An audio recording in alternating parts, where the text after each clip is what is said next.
السلام علیکم ورحمۃ اللہ وبرکاتہ۔ الحمد للہ رب العالمین والعاقبۃ للمتقین والصلاۃ والسلام علی رسولہ الکریم۔ محترم حضرات، ہم عید میلاد النبی کی شرعی حیثیت پر آپ سے لگاتار گفتگو کر رہے ہیں۔ آج حقیقت میں بہت دکھی ہوں اور میں ہمت نہیں جٹا پا رہا تھا کہ میں آج تقریر کروں، لیکن کل دن بھر جو پورے ہندوستان میں جو کچھ بھی ہوتا رہا تو واٹس ایپ پر اس کی ساری تصویریں آتی رہی ہیں، پھر شہر میں بھی گئے، وہ جو کچھ ہوتا رہا وہ بھی معلوم ہوتا رہا۔ اب ایسا لگتا ہے دیکھ کر کے کہ اس وقت عید میلاد النبی کے بارے میں دو باتیں ہو گئی ہیں۔ غور سے سنیے گا میری بات۔ جو لوگ جائز کے قائل بھی تھے، آج بھی قائل ہیں، وہ کتاب کی حد تک ایک الگ مسئلہ ہو گیا ہے۔ جو کتاب میں لکھا ہوا عید میلاد النبی منانا چاہیے، یہ دلیل ہے، وہ اپنی جگہ ایک الگ مسئلہ ہے، اور جو عملی شکل میں عید میلاد النبی ہے اس کا ایک الگ مسئلہ ہے۔ کل میں نے ایک ہمارے پاس جو ہے واٹس ایپ پر ویڈیو آئی، تو اس میں دو تین آدمی تو کافی ہیں، ایک بڑا سا کیک جو ہے وہ لے کر کے ایک بوڑھے میاں جو ہے وہ کاٹ رہے ہیں اور اس میں درود شریف پڑھ رہے ہیں۔ درود شریف پڑھ کر جب انہوں نے کیک کو کاٹ دیا، کاٹنے کے بعد سب لوگ، وہ بوڑھا بھی، سارے لوگ مل کر کے گانا گا رہے ہیں کہ happy birthday to you, یہ گانا گا رہے ہیں۔ تو یہ بات کو دیکھ کر میں نے محسوس کیا کہ اب کتابی میلاد النبی دوسرا ہے اور جو موجودہ میلاد النبی ہے یہ دوسرا ہے۔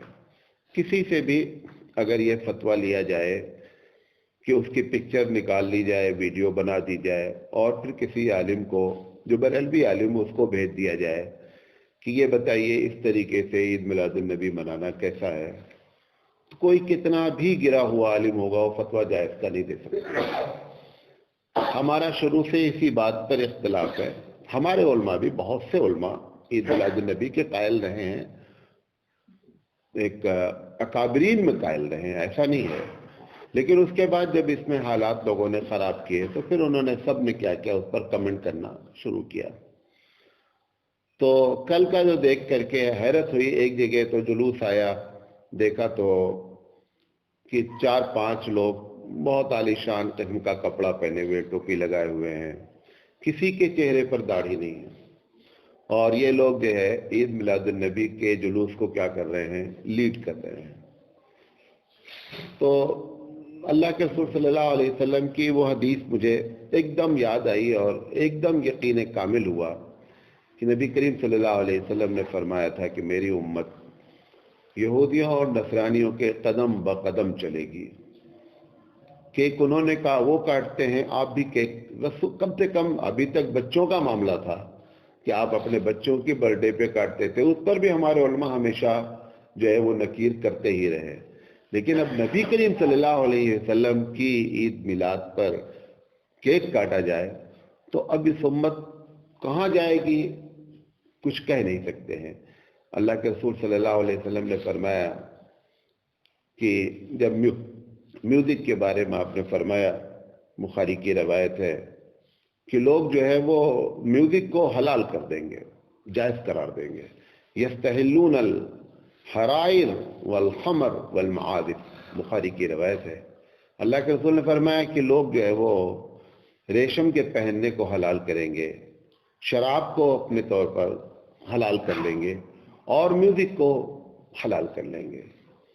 حالانکہ میوزک کے بارے میں ہمارا اتنا سخت فتویٰ ہے، فتویٰ ہی نہیں، اتنی سخت حدیثیں ہیں کہ اگر وہ حدیثیں وہاں پڑھ کر کے سنا دی جائیں تو میں سمجھتا ہوں کہ اگر کسی کے دل میں تھوڑا بھی ایمان ہوگا نا تو وہ جلوس سے نکل جائے گا۔ حضرت عمر رضی اللہ تعالیٰ عنہ تو ایک مرتبہ صرف یوں ہی جا رہے تھے بیچارے، اور ان کا یہ ارادہ بھی نہیں تھا، ایک آدمی بانسری بجا رہا تھا کہیں بیٹھا ہوا دور، حضرت عمر رضی اللہ تعالیٰ عنہ کے کان میں اچانک بانسری کی آواز پڑی تو جتنا وہ سفر تھا اتنا اپنی دونوں انگلی کان میں ڈال کر کے گزرے کہ ہمارے حبیب نے جو اس چیز کو منع کیا ہے اور یہ وہ چیز ہے. آپ اندازہ کریں کہ 80 ایک لاکھ روپے کا ایک ایکسیٹ لگا کر کے ڈی جے کے ذریعے جو ہے وہ جلوس نکالا گیا ہے. لہذا اب جو ہے وہ کیفیت ایک دم، اور ابھی آگے کیا ہونا ہے یہ اللہ ہی بہتر جانتا ہے. اور دوسری جگہ ایک جگہ اور بھی ایک بات آئی، اس کو ہی بتاتے ہیں. نبی کریم صلی اللہ علیہ وسلم کے بعد جب حضرت عمر رضی اللہ تعالیٰ عنہ خلیفہ ہوئے تو جو خلیفہ ہوتا تھا وہی حج کا امیر بھی ہوتا تھا. تو حضرت عمر رضی اللہ تعالیٰ عنہ حج کرانے کے لے گئے لوگوں کو. تو جب بیت اللہ کے اندر پہنچے اور حجر اسود کو چومنے کی بات آئی تو حضرت عمر رضی اللہ تعالیٰ عنہ نے بہت زبردست باتیں کی اور انہوں نے کہا کہ اے حجر اسود، حالانکہ حجر اسود سنتا نہیں ہے، اے حجر اسود تو یہ نہ سمجھنا کہ میرے اندر کوئی کسی کو، تو پتھر ہے، تیرے اندر کوئی نفع پہنچانے کی کسی کی صلاحیت نہیں ہے، تو کسی کا نقصان بھی نہیں کر سکتا ہے. ہمارے اللہ کے رسول ہمارے حبیب نے چوما ہے اس لیے میں تجھے چومتا ہوں، ورنہ تیرے اندر کچھ بھی نہیں ہے، تو کچھ نہیں کر سکتا ہمارا. کل میں نے دیکھا وہ تو حجر اسود کی بات، جو کہ حجر اسود ہمارے نزدیک ایک محترم ہے، اس کے باوجود بھی یہ بات قیامت تک کے لیے حضرت عمر رضی اللہ تعالیٰ بیان کر رہے ہیں. کل میں نے دیکھا کہ تھرماکول کا بیت اللہ بنایا گیا ہے، تھرماکول کا گنبد خضرا بنایا گیا ہے، اور لوگ اس کو کیا کر رہے ہیں، اس کا طواف کر رہے ہیں اور اس کو باقاعدہ اس کو چوما جا رہا ہے. کچھ لوگ اس پر سجدہ کر رہے ہیں، کافی بڑا بنایا ہے اور اس کے کنارے جو ہے اس کو چوم رہے ہیں. اصلی حجر اسود کو چومنے پر یہ تنبیہ کی جا رہی ہے حضرت عمر رضی اللہ تعالیٰ عنہ کی جانب سے اور یہ امت کا. کیوں؟ شیطان جب بھی کوئی کام کراتا ہے تو اس کی انتہا شرک ہوتی ہے. جب تک وہ شرک نہیں کرا لے گا تب تک معاملہ نہیں بنے گا. لہذا وہ شرک تک اس نے لا کر کے پہنچایا. تو میں ابھی اس میں 3-4 سیریل اور باقی ہے.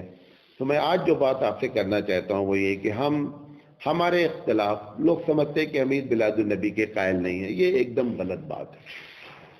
یہ ایک فطری بات ہے کہ رسول اکرم صلی اللہ علیہ وسلم کا اس دنیا میں آنا، نبی کریم صلی اللہ علیہ وسلم کا اس دنیا والوں کو ایک روشنی پہنچانا، قیامت تک کے لیے گمراہی سے بچانا، یہ ہمیش خوشی کا باعث ہے، ہر وقت خوشی کا باعث ہے. اب بورڈ لگا ہوا ہے کہ مرحبم بکم یا رسول اللہ. بھئی ایک طرف تو آپ عقیدہ رکھتے ہیں، ہمارا نہیں ہے عقیدہ، ان کا عقیدہ ہے کہ اللہ کے رسول ہر جگہ موجود ہیں. جب ہر جگہ موجود ہیں تب پھر کہاں سے آ رہے ہیں وہ؟ بھئی کسی کو آنے کا مطلب ہے کہ کہیں ہوگا، پھر وہاں سے کیا کر رہا ہے؟ وہ آ رہا ہے. جب آپ یہ عقیدہ رکھتے ہیں اللہ کے رسول ہر جگہ موجود ہیں تو پھر مرحبا کس چیز کا ہے؟ کس چیز کا وہ مرحبا ہے؟ ہزاروں جملے مرحبا بکم یا سردار، دنیا بھر کے جملے. یقینی بات ہے جب انسان اپنی عقلوں سے ان چیزوں کو کرے گا تو جتنا اس کی آئی کیو الگ الگ ہے، اس کے آئی کیو کے لحاظ سے وہ کیا ہے، اپنے دماغ کے لحاظ سے کام کرتا رہتا ہے. تو یہ پہلی بات تو یہ سمجھ لے کہ ہم عید میلاد النبی، خوشی ہونا، اللہ کے رسول کی بعثت، اللہ کے رسول کی آمد، سب خوشی کا باعث ہے. اور صرف اس میں جو ہم کو اختلاف ہے وہ بنیادی طور پہ 5 ہے. کتنے اختلاف ہیں؟ 5 ہیں. اللہ کے رسول صلی اللہ علیہ وسلم نے فرمایا، غور سے سنیے گا، یہ پہلی حدیث میں پیش کر رہا ہوں جس کی بنیاد پر ہم کو اختلاف ہے. یہ نسائی شریف کی روایت ہے. اللہ کے رسول صلی اللہ علیہ وسلم نے فرمایا کہ لوگوں لا تجلوا قبری عیدا وصلوا علی فإن صلاتکم تبلغنی حیثما کنتم، رواہ نسائی. حبیب مصطفیٰ احمد مصطفیٰ صلی اللہ علیہ وسلم فرما رہے ہیں کہ لوگوں میری قبر پہ میلہ نہیں لگانا، میری قبر کو عید نہیں بنانا. لا تجلوا قبری عیدا. کیوں؟ عید میں کیا ہوتا ہے، لوگ آئیں گے، ایک دن فکس کیا جائے گا جس کو آپ عرس کہتے ہیں. اللہ کے رسول کہہ رہے ہیں کہ لوگوں میری قبر پہ، حالانکہ اللہ کے رسول صلی اللہ علیہ وسلم کی دوسری روایت موجود ہے کہ آپ میرے اس دنیا سے چلے جانے کے بعد جو ہے آپ جب کبھی آئیں تو آپ مدینہ آئیں تو ہماری قبر کی زیارت بھی کریں. یہ بھی ہے، لیکن جانا الگ ہے اور منانا الگ ہے. اللہ کے رسول صلی اللہ علیہ وسلم یہ ساری باتیں ہیں.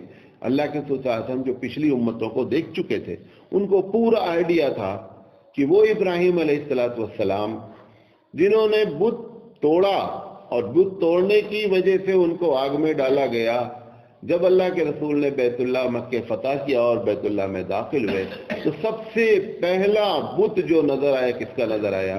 حضرت ابراہیم کا نظر آیا. نبی کریم صلی اللہ علیہ وسلم کے پیر سے زمین سرک گئی کہ یہ ابراہیم جن کو آگ میں ڈالا گیا بت توڑنے کی بنیاد پر, ان کفار نے انہی کا بت کھڑا کر دیا لا کر کے, کم سے کم ان کا تو نہیں کھڑا کرنا تھا. تو اللہ کے رسول صلی اللہ علیہ وسلم کو یہ آئیڈیا تھا کہ ہر نبی کے ماننے والے اس قسم سے باتیں کرتے ہیں, لہذا آپ نے اپنی امت کو ان سب باتوں سے آگاہ کیا. آخری وقت کی بات ہے, اللہ کے رسول صلی اللہ علیہ وسلم اس کے بعد غالباً 3 ہی دن حیات رہے یا 1 ہفتے کی بات ہے. اللہ کے رسول صلی اللہ علیہ وسلم فرمایا کہ لوگوں لعنت اللہ الیہود والنصارى اتخذوا قبور انبیائہم مساجدا. اے لوگوں, یہودیوں اور نصرانیوں پر لعنت ہو کہ جنہوں نے اپنی قبروں, اپنے نبی کی قبروں پر سجدہ کیا اور اس کو سجدہ گاہ بنایا. مطلب کیا ہے کہ خدا کے واسطے آپ میرے ساتھ ایسا نہیں کیجیے گا.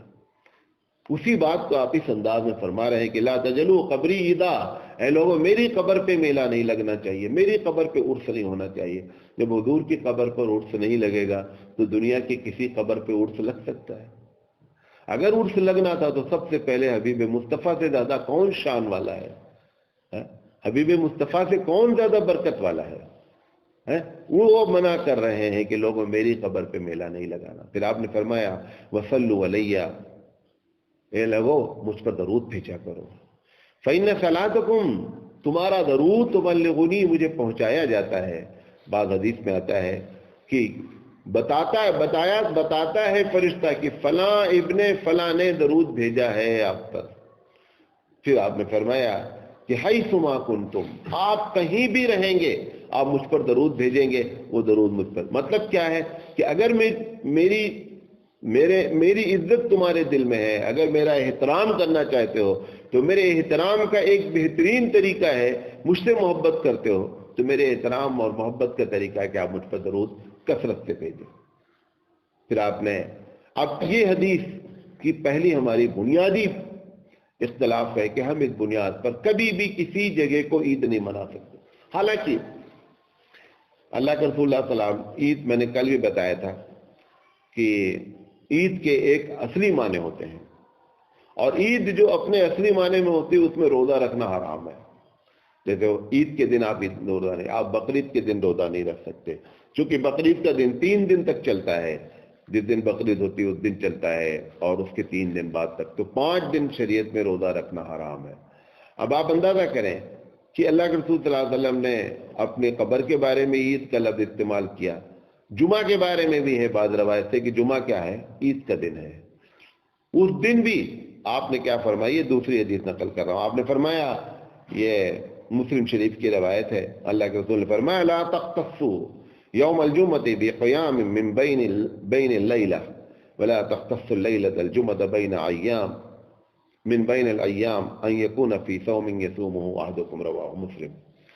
اللہ کے رسول نے فرمایا کیونکہ عید غور سے سنیے گا اس دلیل کو, اللہ کے رسول چونکہ جمعہ کو ایک اچھا دن, جمعہ کو دنوں کا سردار بتایا گیا, جمعہ کے بارے میں کہا گیا جمعہ جو ہے مسلمانوں کی, ہم اپنے جو ترجمہ کرتے ہیں کہ چھوٹی عید ہے, یہ ساری باتیں, اس کے باوجود اللہ کے رسول فرمایا کہ کہیں ایسا نہ ہو کہ تم اس کو سمجھو کہ ان تمام دنوں میں ایک ہی دن کے لیے عبادت کو خاص کرو, ایسا نہیں کرنا.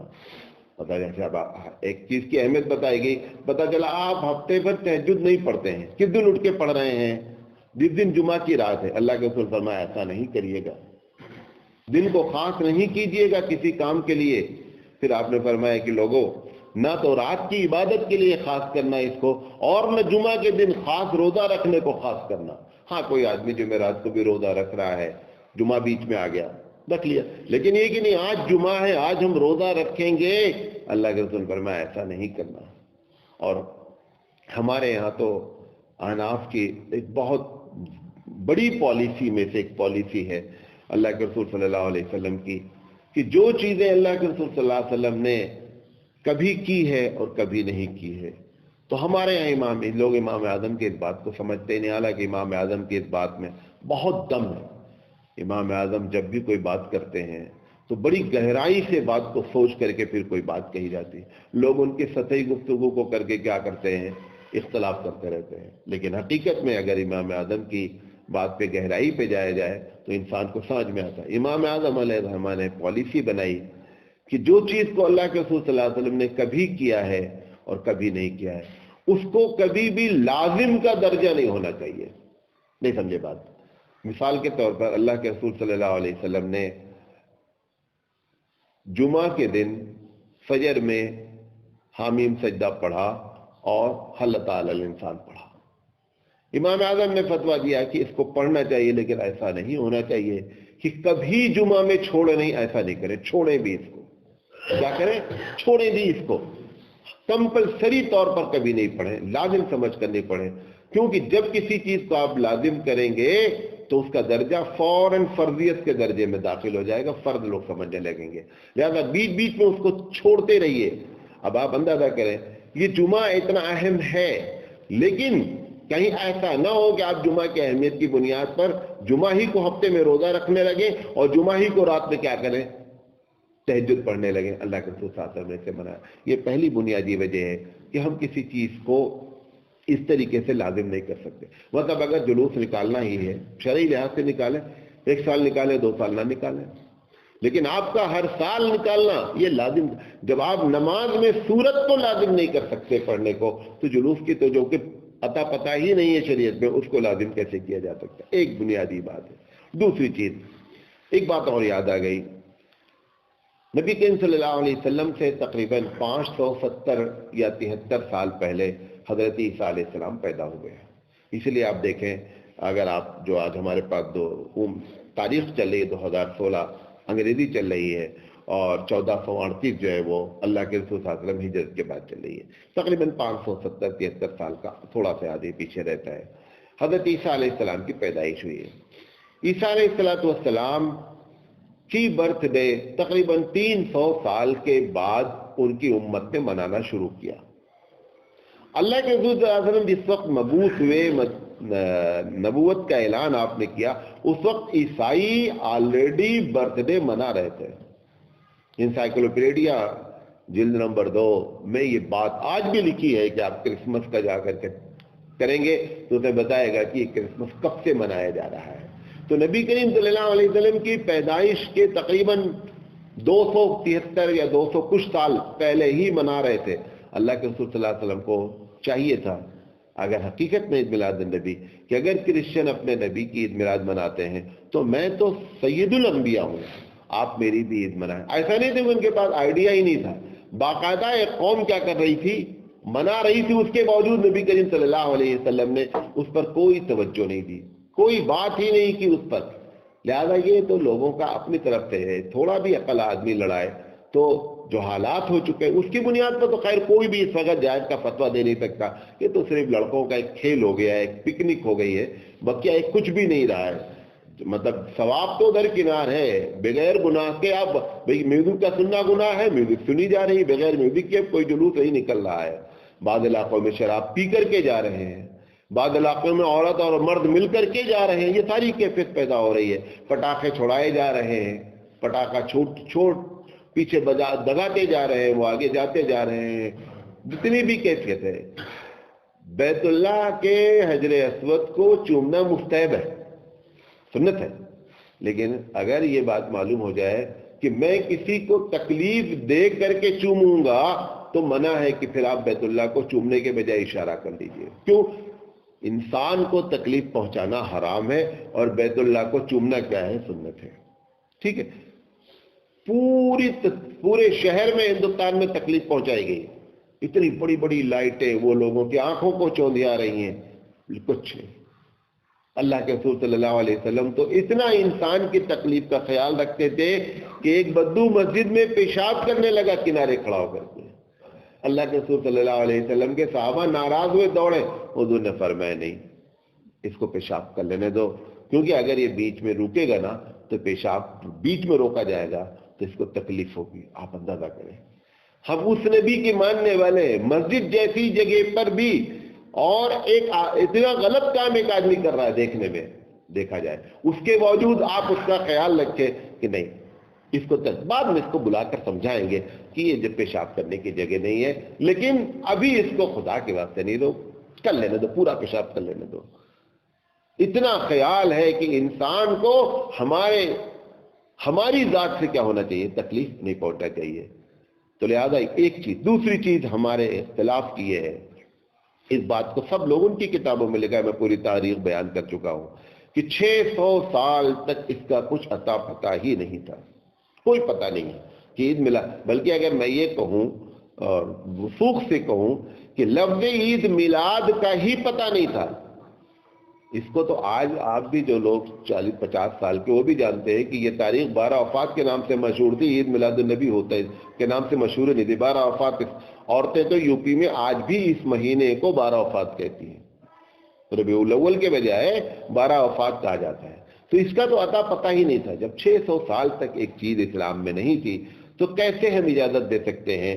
شریعت مکمل ہو چکی ہے. اللہ کے رسول صلی اللہ علیہ وسلم پر قرآن کی آیت نازل ہوئی کہ الیوم اکملت لکم دینکم واتممت علیکم نعمتی, کہ لوگوں آج میں نے تمہارے دین کو مکمل کر دیا. اب اس میں کوئی چیز داخل ہونے والی نہیں ہے. ہم بہت ہوشیار ہیں, بہت اچھے عالم بن گئے ہیں. آپ کا عالم اچھا ہونا سب کچرا ہے رسول کے مقابلے میں. آپ کچھ بھی نہیں ہیں. کتنے بڑے علامہ ہیں, 1000 کتابوں کے رائٹر ہیں, تو بھی کچھ نہیں ہے. اصل چیز ہمارے پاس حبیب مصطفیٰ اور صحابہ کا کیا ہے, عمل ہے. تو 600 سال تک سب اس کو مانتے ہیں. میں نے پوری تاریخ پیش کی آپ کے سامنے کہ سلطان اربل نے سب سے پہلے موصل میں 600 کچھ سال میں یہ شروع کیا. جو بات 600 سال تک نہیں شروع کی تھی, ہم اس کے کبھی بھی جائز ہونے کے قائل نہیں ہو سکتے ہیں. اور تیسری وجہ یہ ہے کہ اگر لازم نہ کیا جائے اور شرعی لحاظ سے, جیسے ہمارے بعض اکابرین نے منایا, امداد اللہ مہاجر مکی رحمۃ اللہ علیہ کے بارے میں ہے کہ 12 ربیع الاول کے بجائے کسی بھی تاریخ کو, ربیع الاول کے 9 تاریخ کو, کبھی 12 کو آپ بیٹھے تھے, خوشی میں لوگوں کو سب کو مٹھائیاں تقسیم کر دی گئیں, کچھ لوگوں کو غریبوں کی مدد کر دی گئی. یہ سب کرنے کے کام ہیں اگر کرنا چاہے کوئی تو. لیکن اس میں کیا ہوتا ہے, نفس پر بوجھ گزرتا ہے. پیسہ ڈی جے میں دیا جا سکتا ہے چندہ, لیکن اسی محلے کی اس لڑکی کے لیے چندہ نہیں کیا جا سکتا کہ جس کو 10,000 15,000 روپے کی شادی کی ضرورت ہے. اسی محلے والے اس کو نہیں دیتے, اور اسی محلے والے بھیک مانگ کر کے ڈی جے بجاتے ہیں کہ اس کی مانگ بھر جائے, وہ اپنے گھر آباد ہو جائے. یہ نہیں ہو رہا ہے. لیکن چندہ دیں گے, ڈی جے کے لیے چندہ دیا جائے گا, اس غریب کے لیے چندہ نہیں دیا جاتا ہے. تیسری وجہ یہ ہے ہماری کہ اس کی خرافات کا کوئی اجازت نہیں دیتی ہے کہ جو ہے عید میلاد النبی کے جواز کا فتویٰ دیا جائے. اور چوتھی چیز ہے اللہ کے رسول صلی اللہ علیہ وسلم کی حدیث ہے کہ من تشبہ بقوم فہو منہم, جو جس قوم سے مشابہت رکھتا ہے, جس قوم کے طریقے کو اختیار کرتا ہے, خاص کر عبادت میں اور عقیدے میں, اللہ کے رسول صلی اللہ علیہ وسلم نے فرمایا وہ اسی سے تعلق رکھتا ہے, اسی قوم کا ایک فرد ہے. اللہ کے رسول صلی اللہ علیہ وسلم تو اتنا زیادہ اس میں ہے. آپ دیکھتے ہیں نماز میں افضل ہے کہ نماز میں آنکھ بند کر کے نماز نہ پڑھی جائے. جب نماز آپ پڑھیں تو آنکھ بند کر کے نماز نہیں پڑھیں. کیوں نہیں پڑھیں نماز آنکھ بند کر کے؟ حالانکہ ہمارا تجربہ ہوتا ہے کہ جب ہم آنکھ بند کرتے ہیں تو ہم کو زیادہ ہماری توجہ ہوتی ہے. اس کے باوجود اللہ کے رسول کی سنت کیا ہے کہ آنکھ نہ بند کی جائے. نہ وجہ کیا ہے, ساری دنیا کے غیر مذہب غیر مسلم حضرات جو مسلمان نہیں ہیں وہ جب عبادت کرتے ہیں تو آنکھوں کو بند کر کے کرتے ہیں. اللہ کے رسول ان کی مخالفت کرنا چاہتے ہیں کہ ہمارا مذہب, ہمارا طریقہ ایک دم الگ ہے, ان سے ہمارا کوئی, عبادت کے معاملے میں ان سے ہمارا کوئی رشتہ نہیں ہے. یہودیوں کے بارے میں آیا کہ وہ لوگ جب اپنی عبادت گاہ آتے ہیں تو چپل بہت دور اتارتے ہیں. اللہ کے رسول صلی اللہ علیہ وسلم نے کہا اگر ایسی بات ہے تو میں دور اتارنا تو درکنار ہے, میں چپل پہن کر نماز پڑھوں گا. مخالفت یہاں تک ہے. اور ایک مرتبہ نہیں, کئی مرتبہ آپ نے چپل پہن کر, جوتے پہن کر آپ نے نماز پڑھی. یہ بتانے کے لیے کہ اے یہودیوں ہم تمہارے طریقے سے قطعی مطمئن نہیں ہیں، ہمارا اپنا الگ طریقہ ہے، ہماری اپنی الگ شریعت ہے، تم جو کچھ بھی کرو گے ہم اس کے مخالف ہیں، ہم اس کو قطعی برداشت نہیں کر سکتے عبادت اور عقیدے میں۔ یہ عبادت کا معاملہ، یہاں پر ثواب تم کمانے جا رہے ہو، وہ طریقہ جو عیسائیوں کا ہے وہ طریقہ تم نے کیک کاٹا، تم وہ بھی جو ہے ڈانس کرتے ہیں، وہ بھی کرسمس، ساری چیز خدا کی قسم ڈکٹ ہو رہی ہے۔ کوئی عیسائی جو کبھی شراب نہیں پیتا وہ بھی کرسمس کے دن تھوڑا ضرور پیتا ہے، آپ کو معلوم ہے؟ کوئی کبھی نہیں، میں تو پوری کمیونٹی کو ان کو دیکھا ہوں، جب میں لیکچرر تھا ان کے بعد میں نے پروگرام اٹینڈ کیے، جو کبھی نہیں ڈانس کرتا وہ بھی ڈانس کرے گا اس دن، جو کبھی نہیں پیتا وہ بھی ایک گھونٹ ضرور پیے گا۔ کل بھی یہی دیکھا میں نے، شراب کا تو میں نہیں کہہ سکتا میں نے دیکھا، لیکن ڈانس ویسے ہی لڑکے کر رہے تھے، کیک ویسے ہی کاٹا گیا، ویسے ہی میوزک بجائی گئی، ویسے ہی ہنگامہ کیا گیا، ویسے ہی جلوس نکالا گیا۔ آپ کو معلوم ہے ابھی تو 1 جنوری 25 دسمبر آنے میں کچھ دن باقی ہے، ابھی آج ہمارے پاس 15 ہے شاید نا، 14، ہاں 25 دسمبر کی ساری بکنگ گوا کے ہوٹلوں کی ہو چکی ہے عیاشی کرنے کے لیے، اور سب کچھ آپ مجھ سے زیادہ جانتے ہیں۔ اللہ کے رسول صلی اللہ علیہ وسلم ان تمام چیزوں سے من تشبہ بقوم فہو منہم، جو جس قوم سے مشابہت اختیار کرے وہ اسی کا ایک فرد ہے۔ لہذا تو آخر میں اپنی بات کر کے ختم کرتا ہوں، کل انشاءاللہ زندگی رہی، کل تو میں خیر نہیں رہوں گا یہاں، اس کے بعد میں ان کی قرآن کی وہ آیتیں جو دلیل کے طور پر پیش کرتے ہیں میں انشاءاللہ آپ کو بیان کروں گا کہ کون سی آیتیں دلیل لیتے ہیں، اور وہ آپ جب سنیں گے تو آپ خود، ایک عام آدمی آپ لوگ ہیں لیکن آپ لوگ خود کہیں گے کہ اس آیت میں عید میلاد النبی کا کیا تعلق ہے۔ ایک آیت ہے ان کی وَمَا أَرْسَلْنَاكَ إِلَّا رَحْمَةً لِلْعَالَمِينَ، کہ ہم نے محمد صلی اللہ علیہ وسلم آپ کو سارے جہاں کے لیے رحمت بنا کے بھیجا۔ کہتے دیکھو عید میلاد النبی اس میں ہے، اب اس آیت میں کون سی عید میلاد النبی کا ترجمہ ہے، کون سی عید میلاد النبی کی تاریخ بتائی جا رہی، ایسے آیتوں کو پبلک کو بیچارے کو کیا ہے گمراہ کیا جاتا ہے۔ بہرحال خلاصہ کلام یہ ہے، اختلاف کی پہلی وجہ یہ ہے کہ اس کی خرافات، دوسری وجہ یہ ہے کہ اس کے دن کا متعین ہونا، تیسری وجہ یہ ہے کہ 600 سال تک نہ ہونا، اور چوتھی وجہ یہ ہے کہ دوسری قوموں سے مشابہت ہونا، اور پانچویں بنیادی وجہ یہ ہے کہ ہم نے یہ پالیسی بنا رکھی ہے کہ ہم اہل سنت والجماعت ہیں۔ جو دوسرے اپنے آپ کو بولے جھوٹے ہیں، نمبر 1۔